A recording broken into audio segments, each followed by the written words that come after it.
आरक्षण मिळालं पाहिजे अशी भूमिका आहे का नाही ती भूमिका आम्हाला कळावी. स्पष्ट बोला साहेब.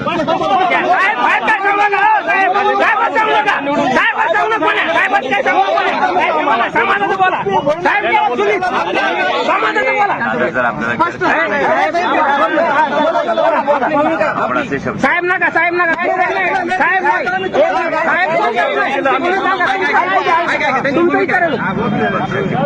पक्षाची ना तुमचं माझी भूमिका विचार सांगा तू सांगा आम्हाला तुमची सांगा. भूमिका मी तुमच्या सोबत आहे.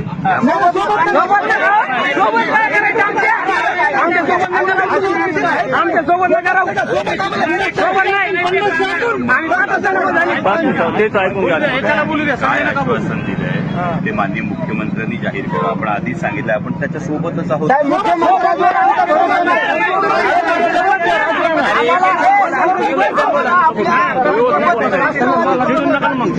शरद पवार गटाची भूमिका 50%च्या आतून जर नसेल तुम्ही आम्हाला तुमचं समर्थन आहे या मुद्द्यावर आम्ही पूर्ण लोकसभेचे खासदार आमच्या घरातून आम्ही काय दिवे लावायचे ते लावून निवडून दिलेत.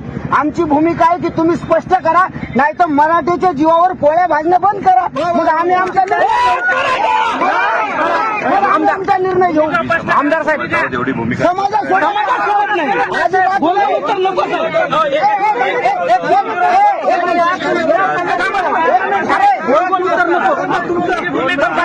पार्लमेंटमध्ये जी मागणी आहे पार्लमेंटमध्ये जी सगळे मागणी आपण पार्लमेंटमध्ये शरद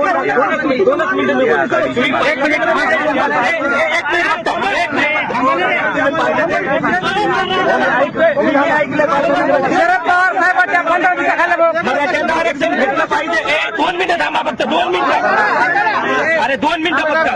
पार्लमेंटमध्ये तुमचं भाषण ऐकलेलं आहे. त्या पार्लमेंटच्या भाषणमध्ये आपण म्हणलात की मराठ्यांना आरक्षण भेटलं पाहिजे परंतु 50%च्या वर भेटलं पाहिजे. हे तुमचं वक्तव्य आहे. आम्हाला ते मान्य नाही. तुम्ही पक्षाची स्पष्ट भूमिका घ्या. आम्हाला सांगा मराठ्यांना 50%च्या आतमध्ये आणि ते सुद्धा ओबीसी मध्येच आरक्षण पाहिजे. ही पक्षाची स्पष्ट भूमिका घ्या. ही आमची मागणी आहे. आम्ही येडे नाहीत रस्त्यावरती फिरायला. लोकसभेला तुम्हाला वाटलं असेल की आमचा खूप मोठा विजय झाला पण याच्यासाठी तुम्हाला झोपेत राहू नका. येणाऱ्या विधानसभेला तुमच्या